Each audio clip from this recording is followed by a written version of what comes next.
All right, guys, welcome to week 2 where we actually get to be involved in, kind of the curriculum and what we're studying. And I know there's been a ton of confusion, a lot of questions being asked, a lot of questions being answered. I did send an email out today, hopefully clearing some of it up. I do want to address a few things before we get into chapter 1. Um, with our course, Dr. Seals, I know that a lot of y'all have seen her name on a lot of different things, but Dr. Seals is the faculty lead for our department, and so the creation of the course shell had to be moved over to our course, the 6009 course, and weekly I have to change everything to reflect to not reflect her name on some of our documents. So if you see her name, it's cool. It's nothing that you need to be concerned about. We are not doing Nearpods. We are actually doing these lectures with discussion responses in order to track your attendance. So every week we're going to be burning through the 12 chapters. The expectation is that you will check out the lecture. I'm going to try to keep them concise, but I feel that this medium is the most effective. I'm not a huge fan of online learning. I'm a big proponent of face to face because you actually get to see, hear, and interact with the material and with myself, and I get to interact with y'all. But this is what we got going on. Unfortunately, it works for some, it's great for some, but I do have a preference, so I'm coming at you with this angle. So again, anything that you see on our week agenda, those are the things that you need to make sure and get done. And once you have those things done, you're good to go. You can always ask me. I'll double check for you. But don't stress about anything. We'll work through this together, and especially the crazy technology stuff that we've been dealing with. But one thing, if you have not done, and I only have 17 out of our 32, get on Flipgrid and go to that link on the announcements page. Scroll down. It's a few things down now. And hit us with that introduction video, because that's how we build community. That's how we build network. And there's been a lot of good quality feedback from y'all as to why and why you're getting into teaching. And I'll kind of go into a little bit of why I am in education, and I have been in education. And I'm going to kind of address really what chapter 1 talks about, and it's just the big picture of, teaching and what is teaching. So I do have my little notes here. Okay, there are the PowerPoints that go along with the textbook. I encourage you to look at those. Your quizzes that we do need to do every week, they do come from the textbook as well. And so what I do is I take the information and I kind of put it into a real world practice. From watching the Flipgrid videos, I did notice that a lot of y'all want to go into elementary, and God bless you, because I did student teaching in kindergarten for 6 weeks, and I don't know how you do it. So having that drive and having that understanding of where you want to be is a big thing. A lot of y'all have stated that you're not quite sure. There's some middle schoolers. I haven't heard any high schoolers yet, I don't believe, are wanting to be high school. For me, I've been in middle school for 14 years. This is my 11th year in Sci-Fair total. And again, like I mentioned before, this is my 5th year with University Park.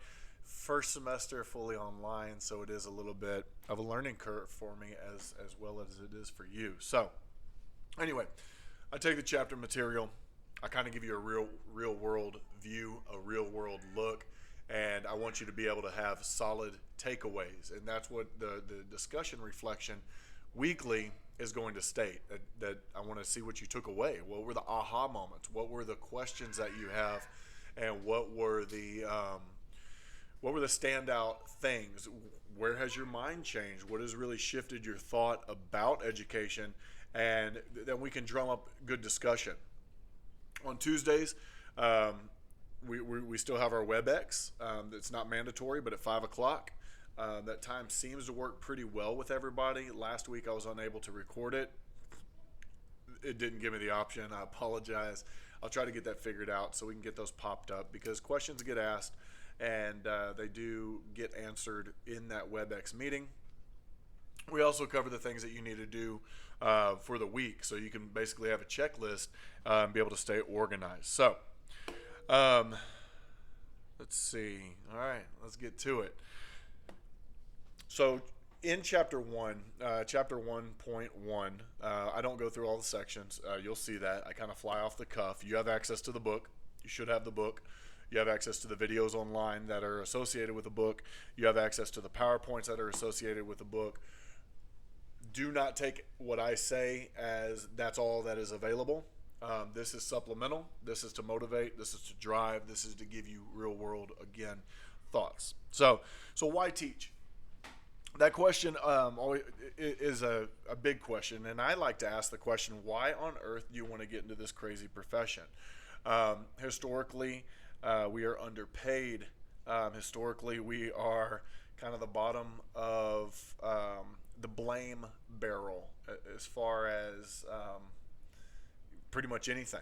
And, oh, it's the teacher's fault, right? And then, oh, they get overpaid. All they do is they just babysit kids. Oh, they get the summers off. Well, in reality, the workload that you're going to take on in this profession is it's astronomical. Especially right now, we're doing a whole lot of online learning. It is more work than ever.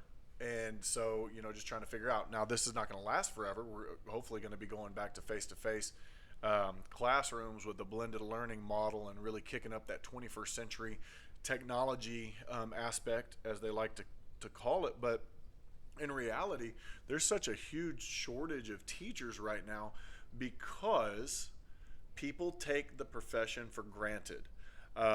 And what we have is a burnout rate, and I mentioned this in the WebEx last week.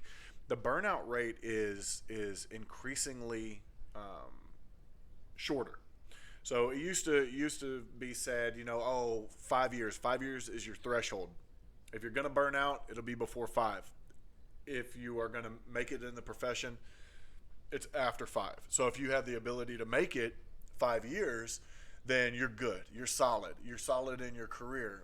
And that's absolute junk, because if you make it 5 years just because you're skating by on the fact that you're basically half-assing it through your career, you're going to hate it. Your students are going to suffer. And the passion is almost impossible to get back once it is lost. Now, I want you to think about that.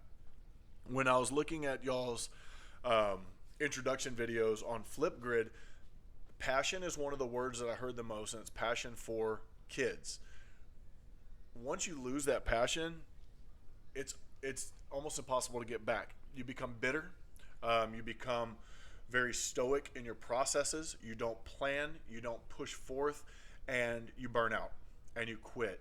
Right now, the rate we're looking at, and I mentioned this last week, that we had last year alone, I think it was 3 or 4 teachers, I think 3, that didn't make it halfway through the first semester, and they immediately burnt out because they thought that education was something they read in a book, and if we followed pedagogy and we followed how to plan, then we could easily cruise through this. But in reality, like me personally, I have 160 8th graders on my roster right now, and that's 160 different personalities that you have to balance. And that's 160 different sets of parents. That's 160 different sets of grandparents, and you don't know their background. You have to learn about the students, and it is a very taxing deal. And if you're not passionate about it and you don't continue that burning passion for the educational process, you will in fact burn out, and you'll burn out very, very quickly. And I'm not saying that as a scare tactic. I'm not saying that as something that,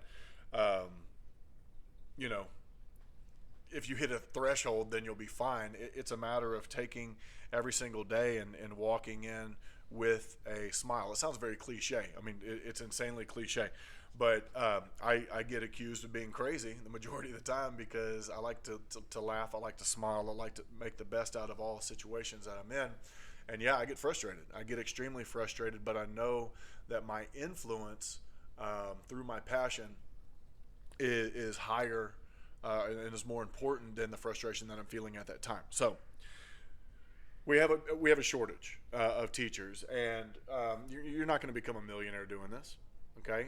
But honestly, I I'm comfortable with the pay that I get in Cy-Fair, and I'm comfortable with the pay that the surrounding districts pay because I'm in it for the right reasons. And what you'll find out very quickly, and even talking to your classmates, obviously not none of y'all, but in talking to your classmates, they are summertime teachers, and those summertime teachers are the ones that walk in on day one and they go, "Woo-hoo, only 187 more days until we are off." What? Only 100? You just started the school year, and you're counting down. All 14 of my years, including this one that we just started, year 14, which has been weird, right? We're on Zoom meetings sitting in empty classrooms, but I've still heard talk of, I can't wait till this year is over. Now, yeah, this is a weird year, right? But I still hear talk about that, and I will continue to hear it throughout the entire year. Then the countdown teachers come on, and they'll start around spring break, and they'll have a countdown. Some will put it on their board in their room, and they'll count down. Oh my God, only 80 more days, and then we're done with this. Oh my God, I can't wait for summer. That type of stuff, and so what that does, it impacts the mind in a very negative way, and it really doesn't allow us to give everything to our kids. And if you're not doing it we're in the people business, right? And if you're not doing it for the kids, then I don't know what you're doing it for. So if there ever is a doubt in your mind about your passion for the education process, the passion for the learning process, how this thing up here works, right? It's the most powerful thing in the entire world, and you got one right in between these ears over here, right? Once you understand the learning process and can convey it, and you can motivate, and you can drive, and you can have students 10, 11, 12 years later go, wow, man, Mr. Hartman, that's that guy, right? Me for y'all, I want y'all to walk across a stage one day, and you're walking across the stage, and you're going to shake somebody's hand that you've never met in your life, and they're going to give you a fake diploma, and then you're going to go stand in front of American flag and go, hey, your real diploma comes in later. It's right there. That's mine. You're going to smile, and you're going to go, hey, take the picture really quick. But what I want is I want you to say, man, I'm going to start in the teaching profession, and man, Mr. Hartman really, really drove me in the right direction. And so that's why I do this. And so if you have that mentality, some of y'all are going to forget who I am after this semester, and that's okay. But something that I say hopefully is going to stick with you over the next 15 weeks, that you have the ability to go, Hartman, that crazy dude, right? With all the Longhorn stuff behind him, he's nuts, but man, I get it, right? So that's kind of where we're coming from. So shortage, burnout. I'm not even sure we have any males in this class, but nobody's done a Flipgrid yet. I've glanced over names, but this has been so hectic. I'm not sure. We're in a female-driven career, and that doesn't mean anything. But if we're looking at statistics of the career, what Chapter 1, Section 1, that's what they talk about. We're female-driven, we're female-led. What does that mean? Nothing. Just giving you facts, right? So honestly, they say, oh, we need positive males in schools. And I agree 100%, but that does not take away, and that's one thing that also burns out teachers is you hear that so much, we need positive males, positive males, positive males, and you have these teachers, female teachers, that kick ass daily and make the biggest impacts in the world and change students' lives, but they keep hearing we need male teachers, male teachers, male teachers. I don't know. Take that with a grain of salt, because I can see both sides of it. And if you're driven, again, passionate, and you're focused on motivating and driving students, and have them see you at HEB, I love that place, by the way, HEB in 10 years, and go, wait a second, and you feel like a celebrity, right? You feel like a celebrity. Are you Mr. Hartman? And you have to go, yeah, I don't remember your name, but when did I teach you? And they'll tell you, oh, 7th grade at Smith Middle School. I'm like, all right, cool. I was there from 2012, 2014. I can narrow it down. I said, how you doing? How's everything going? You know, oh, I'm graduating college. Wow, I'm old, right? So anyway, the importance of education to society is something that you have to understand as a teacher, and you have to be driven by the ideas of pure education, taking your curriculum, taking your content, connecting it to global ideas, connecting it to the real world so that it sticks, right? It's not about driving your opinion. It's about driving those facts, driving those learning styles, driving those tips, techniques to where a student can go, boom, light bulb just went off over my head. I get it, right? I understand. Thank you so much. Once you feed that love of learning, you understand and you see changes, no matter how small. But an educated mind is absolutely amazing, and obviously y'all know that because you're here doing this and you're sitting and listening to me. But just understand that what you're going into is one of the most important professions that there are, because the education aspect of society is so drastically important, but it's hard. It's super hard. And again, I'm just kind of going down my notes from the chapter here and just looking at kind of the things I wrote down, and it's money. In your book, it kind of shows you the median averages. Wait, that doesn't make sense. The median and averages. I believe that it shows you both. I don't have it in front of me right now. But if you take a look at it, there's some school districts. I know New York pays really well. Areas in California pay really well. New York City. But what the cost of living is insane, so it kind of balances out. But when you're looking at ours, our area, I heard a couple of y'all in the Sci-Fair paraprofessional world right now. You're in the high 50s in just a few years, and if you work your debt to income ratio right, you're doing pretty deadgum good for yourself. So, with that being said, legislation guides. You work for the state. We work for the people. Don't let people push you around. I pay your salary. That's cool. All right. So section 2, the whole idea of preparing to teach.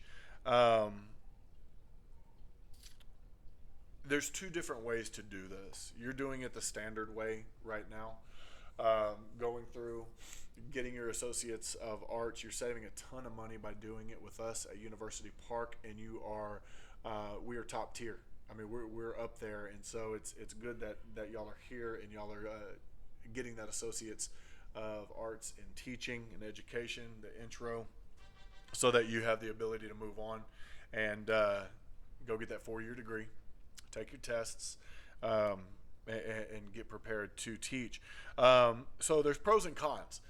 There's no con to what y'all are doing, right? There's only pros, because you're actually, unfortunately this year, you're not getting those in-class observation hours, but later on down the road, whenever you're doing student teaching, you're in real-world situations. That's amazing. I personally did an ACP, Alternative Certification Program, that prepared me for absolutely nothing. I mean, absolutely nothing. And it was 12 weeks. I cruised through it. By that time, I made up my mind on how I wanted to approach my career, and it was through education.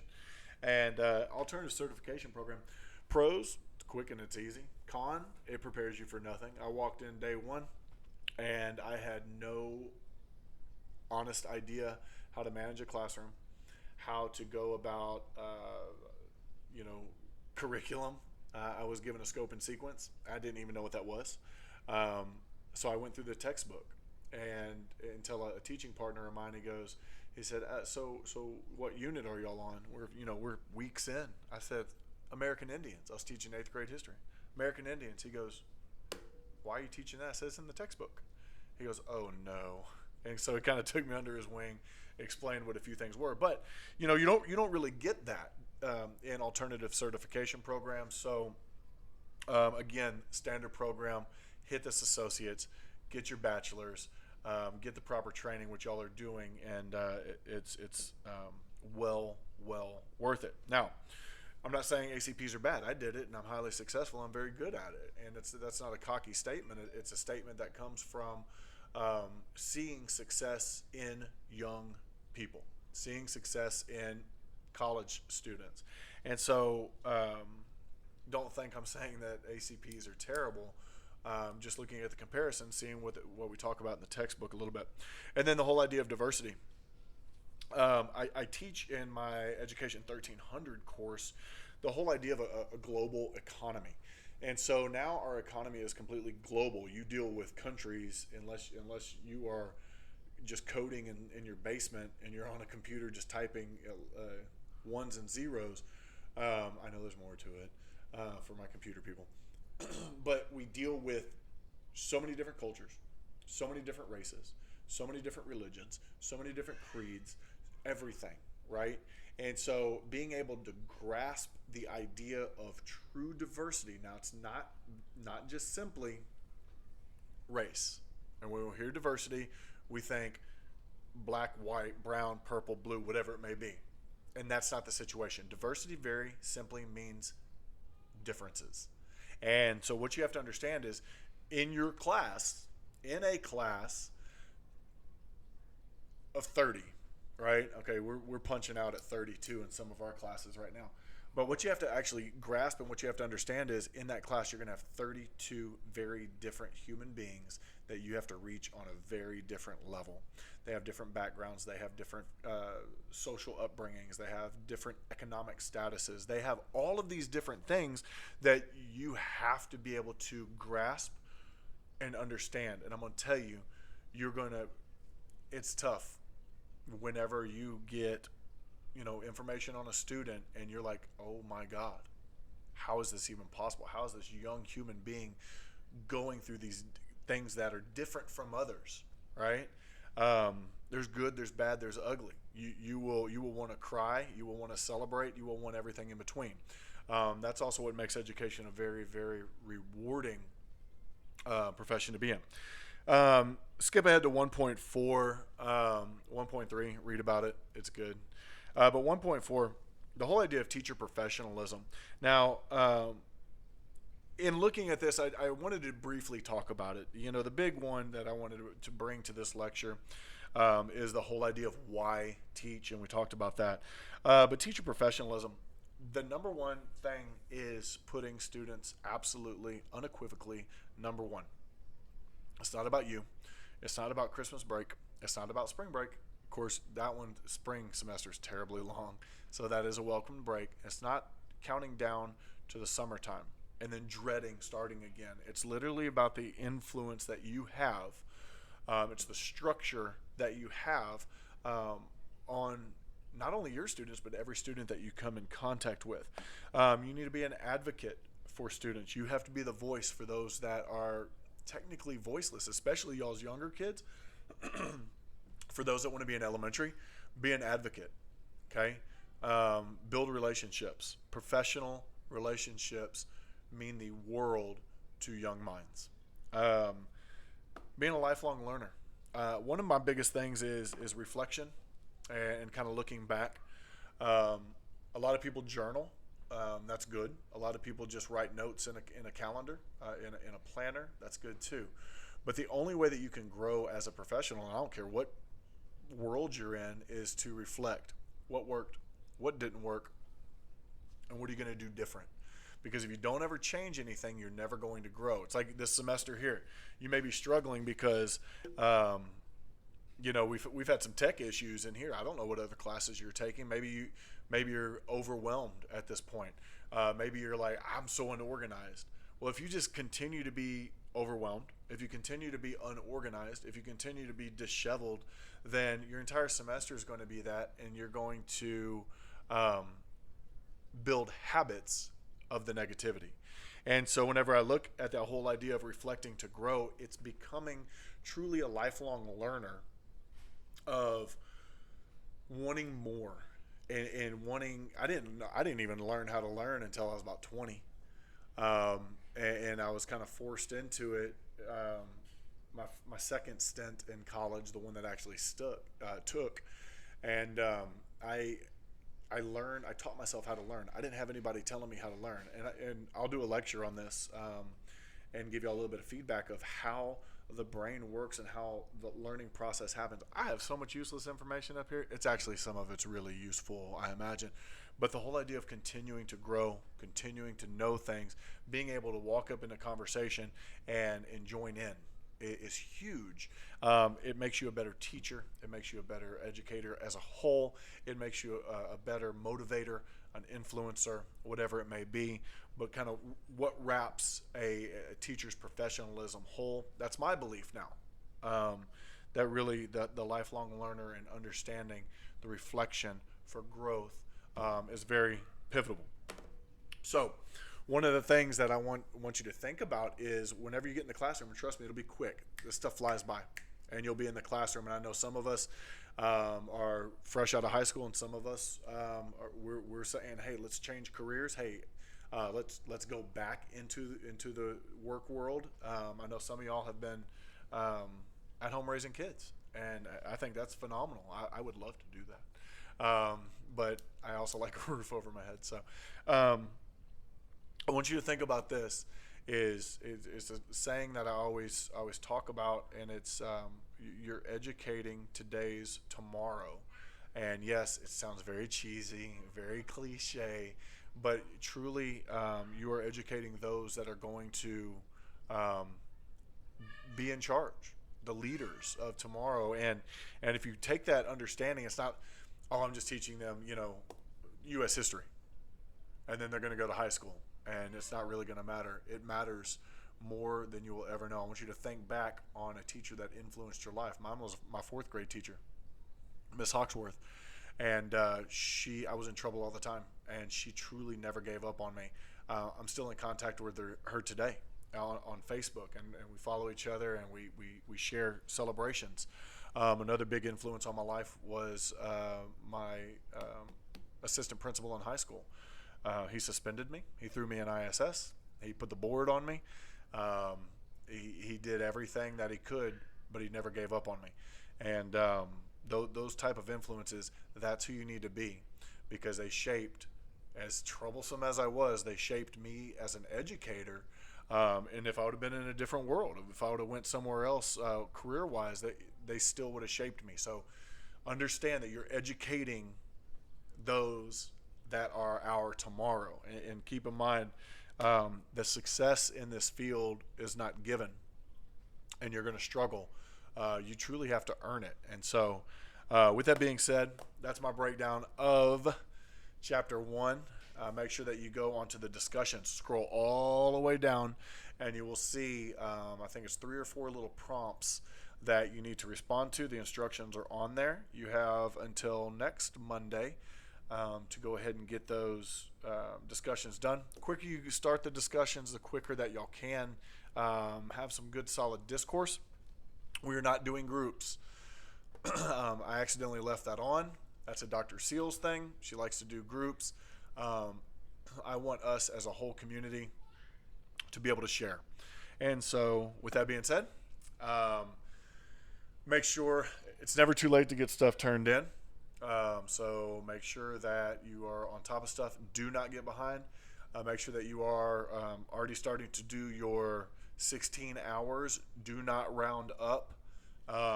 Please do not round up, because that lab is pivotal for your success in this class. And so make sure that you are focused on doing it to the best of your ability. And in my mind, I said I'm going to stay under 30 minutes for y'all. Again, this lecture and discussion is for weekly attendance, and I am at 2914, and we're going to stay right there. So email me, join the WebEx tomorrow at 5 p.m. if you so choose, and we'll talk soon. Bye.